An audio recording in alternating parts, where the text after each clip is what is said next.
For months after the car accident, I still couldn't stand. Even something as simple as grabbing a book from the shelf to look something up required Maya's help. In the future she envisioned, I was a burden she'd have to carry for the rest of her life. So she did everything she could to make me be the one to break up with her. I was running out to move my car when I passed a group of people. Then I heard Maya call my name. Owen? Her tone was one of utter disbelief. I stopped and looked back at her. We hadn't seen each other in years. I never thought she'd find out about my recovery this way. She walked toward me through the crowd, her eyes first fixed on my face, then dropping to my legs. She seemed to be trying to confirm if what she was seeing was real. I knew what she was looking for, so I spoke first. Want me to take a few steps for you? Only then did the shock in her eyes find its way to her voice. She said, Owen, you can stand again? It's a medical miracle. She seemed to have never imagined I would one day stand on my own 2 feet again. It was just like back then. Even though the doctor had said my injuries weren't that severe and would heal with long-term physical therapy. Even though I was actively following all the doctor's treatments. 3 months after my injury, just because I couldn't even pull myself up with the help of my wheelchair, she decided I'd be stuck in it for life. I had never seen that side of Maya before, sitting next to me with a look of complete defeat. She kept muttering to herself, how could this happen? How can there be no progress after 3 months? That was the first time I realized that my existence had become an unbearable burden for her. I repeated her words back to her, a medical miracle? Then I laughed out loud at her verdict. All I did was follow my doctor's orders, cooperate with the treatment, and prove her pessimistic assumption wrong. And she calls it a medical miracle. It's laughable. After all, when I stood in front of my doctor again, even he just said, congratulations on your recovery. Not, this is a medical miracle. When I got back from moving my car, Maya was still standing there, staring in the direction I had gone. I asked her what she was doing. She pointed at my empty hands. You didn't have your bag with you, so I knew you were coming back. After the crowd dispersed, I noticed that the man she had told me about back then was nowhere to be seen. I asked her, is your boyfriend not with you? She told me I'm single. All these years apart, I thought she would have found that man to make up for her past regrets. I didn't expect her to still be alone. During the 4th month Maya was taking care of me, I still needed her help for simple things like getting a book to look something up. One day, after I'd asked her to grab book after book for me, she suddenly leaned against the shelf and started talking about the past. She asked me, Owen, did you know? I once turned down a guy who confessed his feelings for me. Something she felt was worth mentioning now had never been brought up back when it happened, when she could have used it to score points with me. To bring it up so suddenly, without any warning, at a time like this, I could guess why. Maya was still resentful that I was causing her so much trouble. Although I didn't know who this man was, I knew one thing for sure. He was able-bodied. Years later, Maya was starting to regret it. If she had left me and gotten together with that man, she wouldn't be in this mess. I tried to stand up to prove to her that the treatment was starting to work, but the pain was too much and I collapsed back into the wheelchair.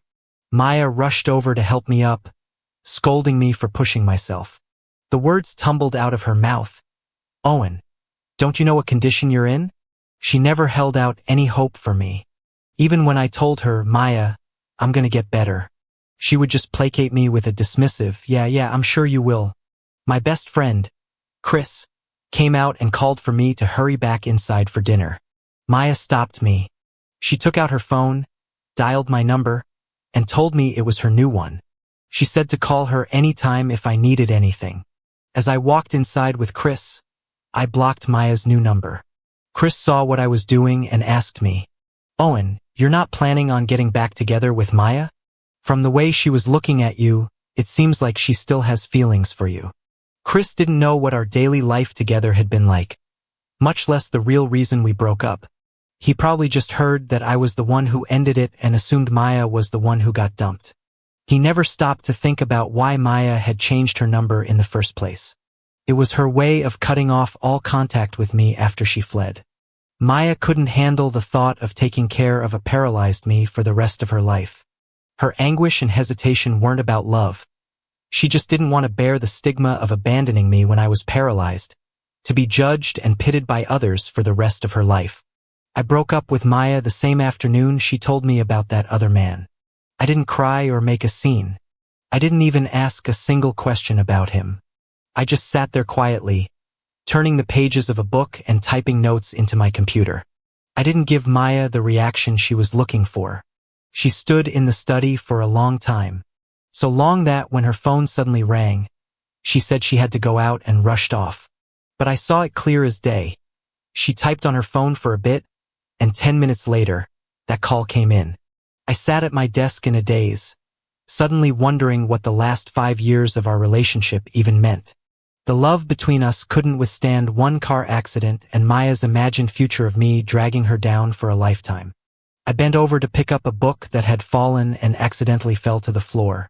The pain in my legs was excruciating. I gripped the edge of the desk, but no matter how hard I tried, I couldn't get back into my wheelchair. I found my phone and called Maya twice, but she never picked up. I figured she probably knew that if I was calling, it was because I needed her for something. I didn't call a third time. I just lay there on the floor, waiting for the pain in my legs to subside, waiting until I had enough strength to try and get back up on my own. It wasn't easy, but after half an hour, I was back in my wheelchair, drenched in sweat. But I had done it. Then I wheeled myself to the living room, found the first aid kit, and cleaned the scrapes on my legs. I straightened my rumpled clothes and waited in the living room for Maya all afternoon. By the time Maya got back, I had already found a caretaker online. Mr. Roberts was the best rated, and he could start tomorrow. I paid extra, and he promised to come that same evening. Maya clearly enjoyed her time out. The resentment on her face had lessened when she returned. She poured me a glass of water and handed it to me. I first said thank you, and then I broke up with her. It wasn't completely out of the blue. Maya thought her story about the other man had worked. Her eyes were fixed on me, as if she hadn't quite heard what I'd said. I pointed to her things, which I'd placed by the door. Maya, you should go. The breakup I initiated was the answer she had been scheming to get for so long. So that day, she didn't even pretend to resist. She just hurried away. I never called Maya again after that, and I never knew she had gotten a new number. Chris didn't find out Maya had left until a week later. He had just gotten back from a business trip and came to see me, bringing some herbal remedies. I was holding on to the edge of the desk, pulling myself to a standing position. I quickly called for Mr. Roberts to come and see. The moment Chris pushed the door open, he gasped and ran over, grabbing my shoulders tightly. He was more emotional than I was, his voice choking up. Owen, how are you recovering so fast? Then he started calling for Maya, looking all around the apartment. Maya, come look. Owen's standing up. After he found out Maya and I had broken up, Chris blamed me for being too kind, for letting her go because I was afraid of being a burden. He said, Owen, you guys were a couple. If you can't get through something small like this, how are you supposed to spend the rest of your lives together? It was precisely because I knew I couldn't rely on Maya that I decided not to spend the rest of my life with her. After the dinner party, I didn't go home. I went back to the office, and I finally finished a project proposal that had been giving me headaches for weeks. Do you believe it? Love can make a person grow, but so can hate. I resented what Maya did, how she made me see that she wasn't someone I could depend on. So, I became even more dedicated to my physical therapy, just to prove that all her so-called worries were for nothing. Even from my wheelchair, I could still pull all-nighters, typing away to create the best proposals. When I realized I couldn't rely on Maya, money was the only thing I could. The caretaker I hired, Mr. Roberts, took great care of me. I used the money I earned to pay for my rehab. It was 6 months after the accident that I could finally stand and take a couple of steps on my own. That day, Mr. Roberts was helping me walk slowly across the living room, and I joked with him. Mr. Roberts, if I can take 2 steps by myself, can you make me some braised short ribs tonight? Mr. Roberts chuckled and said of course. He let go of me, his hands hovering protectively nearby. The moment I took the first step, My eyes were already welling up. After the second step, Mr. Roberts rushed over to steady me. You did so well. I'll make you a huge plate of short ribs tonight. In the 2 months since Maya had left, I had been making constant progress. I told her I'd get better soon. She just didn't believe me. To her, getting better felt like a day that would never come. I saw Maya outside my office building. She teased me for being a workaholic, just like she used to. Then she mentioned she'd been waiting outside my apartment for a long time, and when I didn't show up, she came here. She even pointed to the newly lit window of my office and asked, "Did you get a new office?" After Maya left, she never once showed any concern for me. Even though she knew my address, my phone number, and where I worked, she never came by. That was the first time I felt how big the city was, big enough for Maya to hide from me for 3 years. So she had no idea when I had recovered or when I had gotten a promotion. Tonight's meeting was a surprise to both of us. She called out for me to wait, then ran back to her car to get something. I didn't wait. I just walked after her. But I accidentally stepped on a loose stone and almost fell. Maya froze. When she turned around, her face was pale. I think she must have remembered all those times I needed her from my wheelchair. But when she saw that I had caught my balance, she rushed over, full of concern for my leg. "Are you okay? How's the recovery going?" Perhaps that was the question she'd been wanting to ask all night. How's the recovery? Are there any lasting effects? I told her it aches badly when the weather's bad. I'll probably end up back in a wheelchair when I'm old. She didn't believe me, though. She smiled and said that when she saw me earlier, I was running so fast I didn't look like someone who'd been in a car accident. Then she took a gift out of her car. "Owen, congratulations on your recovery." I didn't take it. I just laughed at how pathetic her life was. "Maya, now that I'm back in one piece, am I your best option again?" Maya reacted just like I had back then, pretending not to understand the meaning behind the words, even though she knew exactly what I meant. Just like now, she ignored my sarcastic laugh and told me with a firm expression, "Owen, you've always been exceptional. Being with you is an honor." She even felt the need to explain that in the 3 years since we broke up, she had been single. I could guess that the able-bodied man she mentioned still didn't meet her standards. I don't believe she didn't try to find a boyfriend in those 3 years. She just never found anyone suitable. And then, by sheer coincidence, 3 years later, I reappeared before her whole again. Her condescending love for me came surging back. She always managed to show me her most selfish side. When I was perfectly healthy, I was her best option, better than any other man around. When I was broken, I was her worst option, losing out to any man who was whole. The second time I ran into Maya was 3 days later. Just like last time, she was standing outside the restaurant, engineering another chance encounter. This time I was with a client, and we just brushed past each other in the crowd. She didn't even get a chance to say hello. These coincidences were happening too often.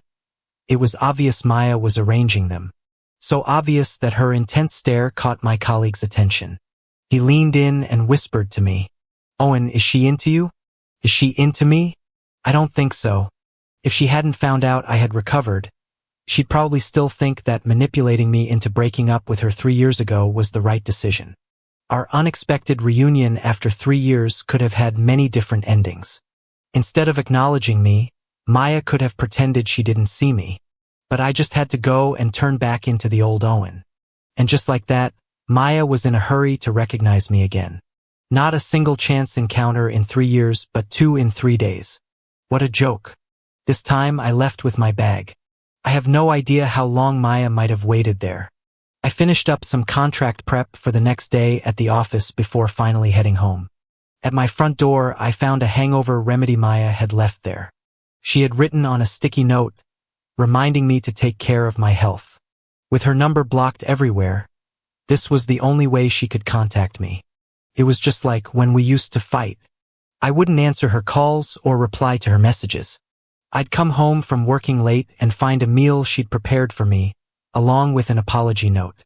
Back then, a gesture like that could easily win my forgiveness. But those were just fights. We were still planning to go to the park that weekend to exercise. She offered an olive branch and I was quick to take it. This time was different. We had broken up. It was a carefully considered decision, and we had stopped talking about a future together long ago. Mr. Roberts opened the door for me, telling me I was working too hard and to come in and eat. The things Maya brought fell to the floor. I casually picked them up, walked inside, and threw them in the trash. It was only while I was eating that Mr. Roberts mentioned Maya had come by twice. The first time was the day we ran into each other. She waited for a long time before coming up to knock on the door. Mr. Roberts asked who she was, and she said she was a friend of mine. He didn't believe her, because in the 3 years I'd been sick, she had never once appeared. So Maya was left standing outside the door. The second time was tonight. She came specifically to drop off the hangover remedy and told Mr. Roberts to make sure I drank it. She even said, "Drinking is bad for his health. His leg isn't good, so he'll be more trouble for you to look after." Mr. Roberts, being older and having seen more of the world, easily guessed who Maya was. He asked her sarcastically, "Since you know his leg is bad and he needs someone to take care of him, why are you only showing up now?" Maya stammered something about special circumstances. Mr. Roberts didn't let up. He continued his passive-aggressive attack. "You know his address and his phone number, yet you don't show up once in 3 years. I guess your legs must have gotten banged up in the accident too." He looked down at Maya's legs. "You got lucky, though. You can't even tell." I put down my chopsticks and pretended to be scared, laughing at how sharp Mr. Roberts's tongue was. He patted my shoulder twice and told me to hurry up and eat.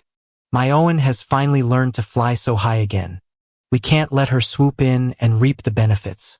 The whole thing with Mr. Roberts calling me an eagle started after I had recovered enough to stand. I would walk all over the living room, calling him over and over to come and watch.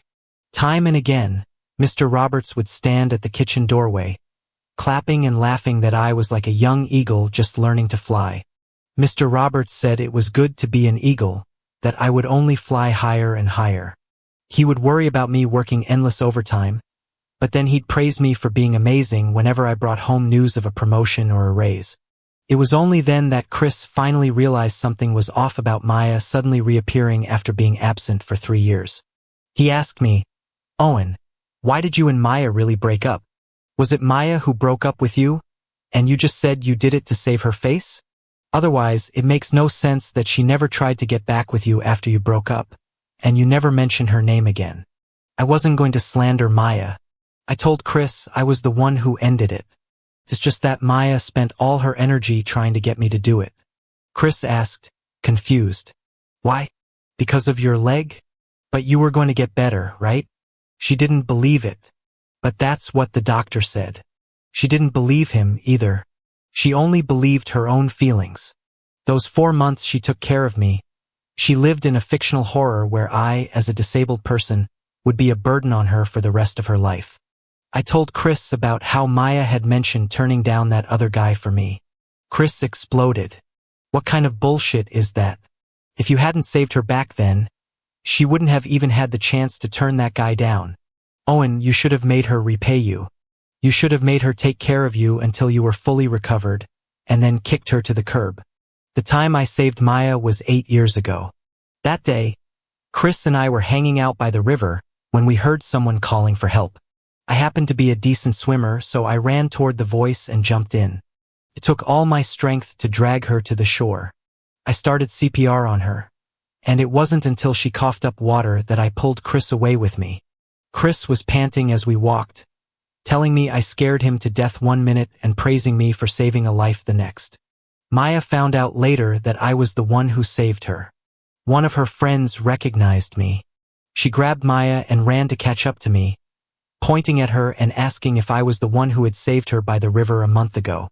I looked up and saw the small, dark mole right in the center of her neck. I had seen that mole when I was giving her chest compressions. I even thought it was in a nice spot. Maya was the first to extend her hand to thank me. She pointed to a nearby restaurant and invited me to sit down, saying she wanted to thank me properly.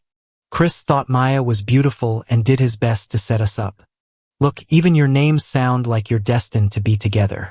The meal she's buying has got to be good. I want to try it.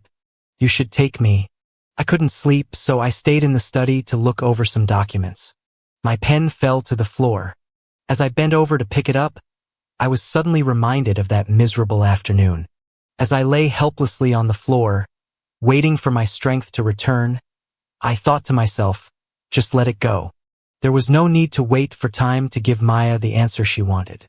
I don't know what it was like for Maya when she got the call about my accident and rushed over from her office. I just remember waking up after surgery and seeing her asleep, her head resting on the side of my bed. This girl, who was always so conscious of her appearance, was watching over me, looking haggard and exhausted. When she felt my fingers twitch, she startled awake. With red-rimmed eyes, she said, "Owen, you scared me to death." Back then, she truly loved me, didn't she? That's why, during the short time Maya was gone, I wheeled myself to the doctor's office for a consultation. I asked him, seriously, what were the chances my legs would fully recover? What were the chances I'd walk with a limp? And what were the chances I'd never stand again? The doctor told me to trust his skills and to stick with the treatment. He said it wasn't that serious. It would just take a long time to heal. The doctor tried to comfort me, just think of it as a long vacation. I had planned to break up with Maya if I heard bad news. I never wanted to be a burden on her for the rest of her life. But the doctor told me it wasn't that serious, so I put the thought aside. Turns out, Maya was having second thoughts of her own. My savings were more than enough to cover my medical expenses. It wasn't money that broke us. It was the day-in, day-out reality of those 4 months she spent taking care of me. My legs had taken away so many of my abilities, and I had no choice but to rely on her help. In her countless imagined futures, the fear of having to care for me crushed Maya. Chris asked me why I never brought up the fact that I had saved her life. I think Maya probably had to choose between that life debt and our relationship. She didn't decide to stick by me through thick and thin because I'd saved her life. Forcing the issue would have been pointless.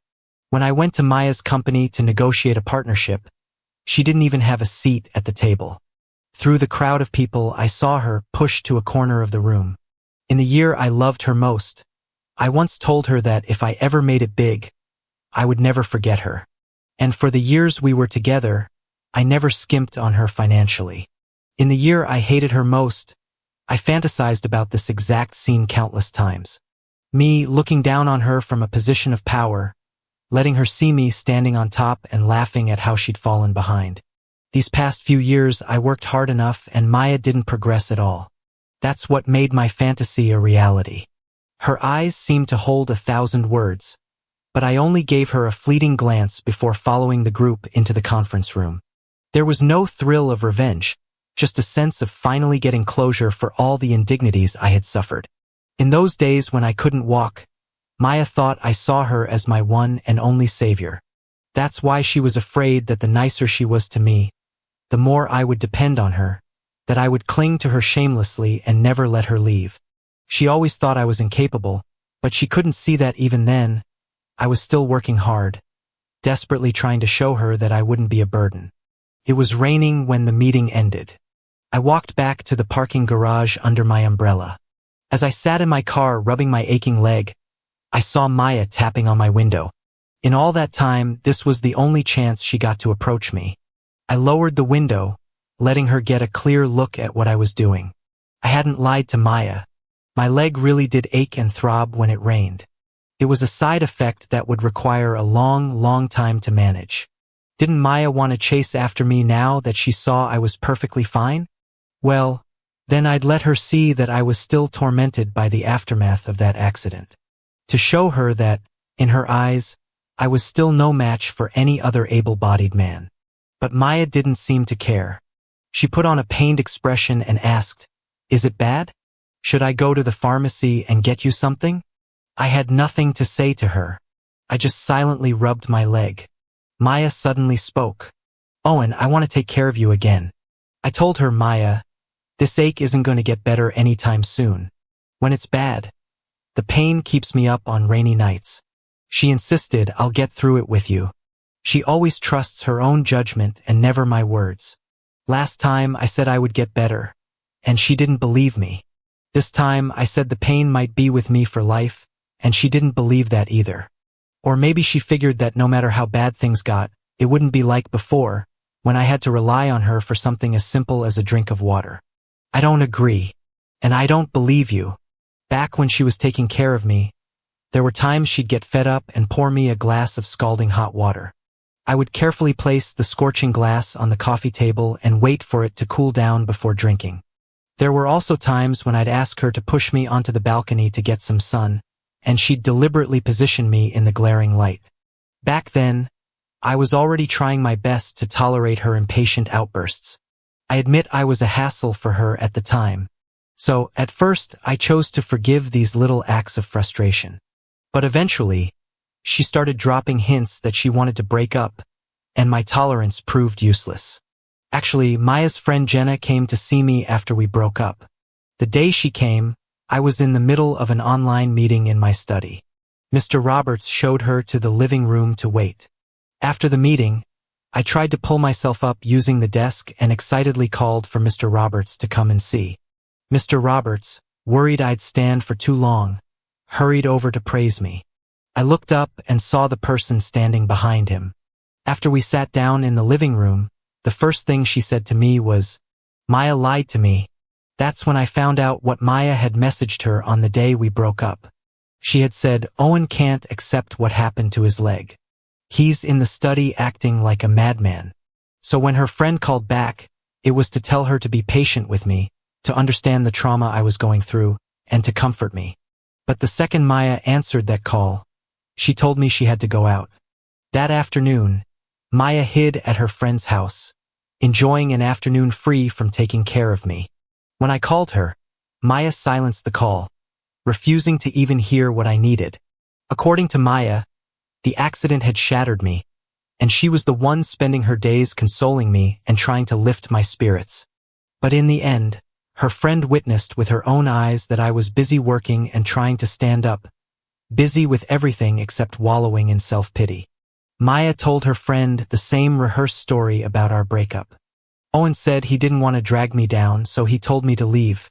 Her friend scolded her, saying she shouldn't have just walked out, but should have stayed and told me it wasn't a big deal, that it wasn't like I'd never get better. Maya had retorted, "Who told you that? Are you sure? The state he's in, it doesn't look like there's much hope. I can't bring myself to lie to him like that." So Jenna had come to convince me to pull myself together and cooperate with the doctors, telling me that being negative wouldn't help my condition. Instead, she found me doing just fine, never letting the accident get the best of me. Mr. Roberts handed me a blanket to cover my legs, then gave me a glass of warm water. Jenna watched and said, "Maybe it's a good thing Maya left." As I was about to drive away, Maya looked nervously at my leg and asked me, "Owen, can you drive? Or should I give you a ride?" Her concern only ever appeared when she wanted something. That day, when she finally got the breakup she wanted, her only thought was to escape my apartment as fast as possible. She knew my best friend was out of town on business, and she had sworn to my parents that she would take good care of me. So she never once thought about how I would get through that night alone. It was already 9 o'clock when Mr. Roberts arrived. I was in the middle of eating some takeout. I wheeled myself over to open the door for him. The first thing he asked when he came in was, "Has no one been taking care of you until now?" I said, "No, it's just tonight that I'm on my own." The first thing Mr. Roberts did in my home was ask what foods I needed to avoid. Then he went straight into the kitchen and cooked me a proper meal. The half-eaten takeout was thrown into the trash. While straightening up my study, Mr. Roberts neatly put away all the books Maya had left out. It was in that moment that my heart grew completely cold toward Maya. Mr. Roberts took a few days off, so Chris came over to stay with me. He was bored and started drawing patterns with a pen on the scarred skin of my leg. He suddenly brought up the time I was unconscious in the hospital. He and Maya had arrived at the hospital at the same time. The moment she saw me, covered in blood, Maya collapsed to the floor. He said, "Owen, back then, Maya was genuinely terrified you were going to die. So until I woke up, Maya never left my side. She took good care of me then, watching my every move. That's why on the day I woke up, even though she was exhausted, she could sense my slightest movement and wake up instantly. The first thing she said to me was, "Owen, you scared me to death." Her expectations for me were low back then. She just wanted me to wake up. That process took 3 days. After I woke up, her next wish was for me to be safely discharged, to get away from that suffocating place. That process took a month. Then we went home and had 2 relatively peaceful months. She was strict with me then, hoping I would think less about work and focus on my recovery. Maya wanted me to stand up again soon, but the process was unknown and long. I couldn't do it in a short amount of time, and after 4 months of caring for me, Maya suddenly had a mental breakdown. I guess when I was forced to depend on her, I was too much like a helpless infant. She felt an unprecedented sense of suffocation and pressure. And so, I could easily pick up on all her little maneuvers to leave. When Chris came to visit, he had indeed seen Maya taking good care of me. That's why after telling me all this, he admitted that his initial assumption about our breakup, that I had benevolently let her go, was wrong. He now understood it was the result of Maya's daily pressure. Now he could look at me with red-rimmed eyes, his voice filled with sympathy, and say, "Owen, I want to kill her." And he actually did drive to Maya's place in the middle of the night. But Maya had been so determined to cut ties with me. She didn't just change her contact information. She also moved. So Chris returned that night, defeated. But he told me, with a hint of schadenfreude, that he had just seen Maya downstairs from my apartment building.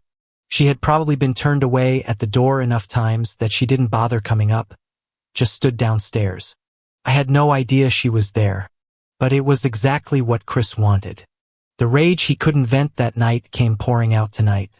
This is how Chris told it to me. I was afraid she'd run, so in the few seconds it took to charge over, my brain was rapidly calculating the best place to hit her. He decided to kick her hard in the shin with his heavy-soled leather shoes. For no other reason than he remembered her telling me to my face that she'd rejected an able-bodied man, and he felt it was the deepest cut she could have made. In the end, he was disappointed that Maya reacted so quickly and limped away. He said to me, "Owen, I hate it. Back at the hospital, I really thought that after you got better, you should spend your life repaying Maya for her care. Maya had been good to me, it's true. She was just too afraid I would drag her down in the future. So in the future she planned for herself. I was the burden that had to be abandoned." A week later, I saw a limping Maya. She was standing outside a shop I often visit. I looked up when I heard some people talking about the woman outside. Even now, Maya's looks and figure were still striking enough to instantly draw people's attention. But that wasn't why I fell for her back then. At that time, Maya was genuinely grateful that I had saved her life. So after our first meal, she asked me out for a second. This time it was just the 2 of us, and she ordered all my favorite dishes. No one had told her my preferences. She had learned them all just by carefully observing me during our first meal. She even pulled a handful of plum-flavored candies from her pocket. She said, "I saw you ate quite a few last time, so I brought some for you." It was then that I thought she was a good person. At least she was thoughtful and attentive. I figured if we got together, she would probably treat me well. Kids these days are all about making the first move. So I watched as the 2 guys who had been talking about Maya went outside to ask for her number. Maya waved her hands and backed away. Chris must have kicked her pretty hard, because her retreat looked a little clumsy. I even heard the 2 guys come back in and start talking about her leg. It's a shame. She's got a limp. I imagine Maya must have, at some point, thought about what people would say if she brought me home in my condition. What a shame. She found a boyfriend like that. And so she became even more afraid. For the first time, I heard an apology from Maya's lips for what she did to me 3 years ago. This sudden apology was nothing more than her finally feeling a fraction of the hardship I had endured. For the past week, she had been trying to do so many things on that injured leg. It wasn't until she realized she couldn't even run or jump before her leg healed that she finally understood that my serious injuries also needed time to recover. It wasn't that I would be standing again in no time as she had imagined. She took one kick, and a week later her walking was still affected. To be annoyed that I couldn't even stand up after 3 months was, indeed, asking the impossible. She said she had been too impatient back then. But it was in her impatience that I saw her selfish nature. In the end, the doctor never gave her a specific recovery timeline. Calculated in months, she had lasted for. Calculated in years, she couldn't even begin to imagine it. She didn't know how long it would be after I stood up before I could walk, and after I could walk, how long before I could run and jump freely. To ask her to spend a long, indefinite amount of time with me, betting on an unknown outcome. She must have calculated it in her head over and over, trying to figure out which choice was most beneficial to her. That amount of time was enough for her to find someone else who had climbed to the same heights as me, and that person wouldn't be in a wheelchair. So, the most urgent thing for her back then was to cut her losses with me. When Maya revealed she wanted to get back together as a way of making it up to me, I took on the role she had played back then. I looked at her legs with a critical eye. Maya, I could probably pull a random person off the street who's better off than you right now. What can you do?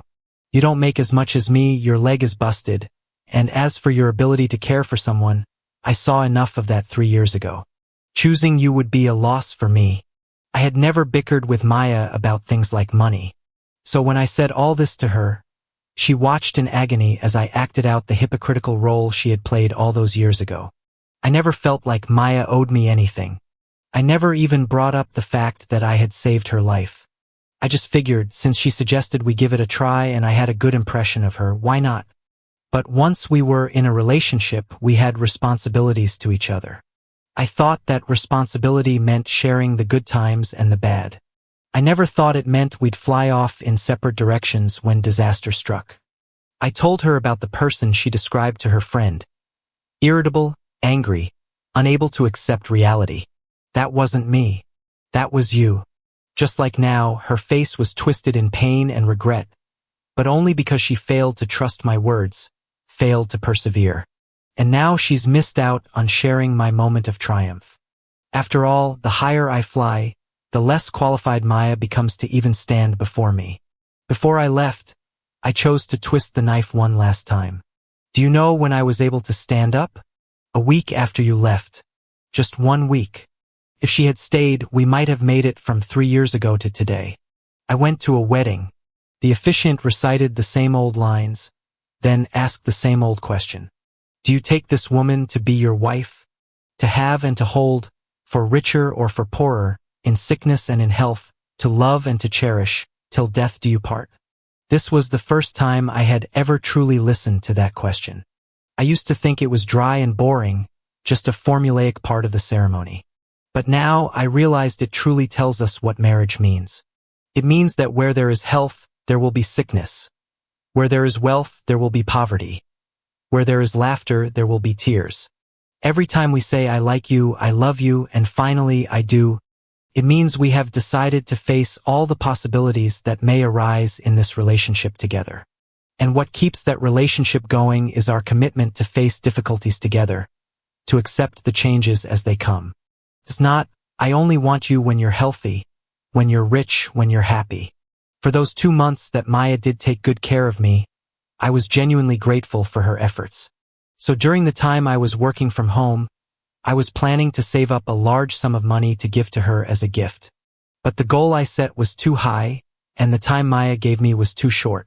I didn't reach my goal before she left. 6 months after she left, on the day I finally hit that target, I invested that money in myself. In that moment, I was grateful that I hadn't given up on myself.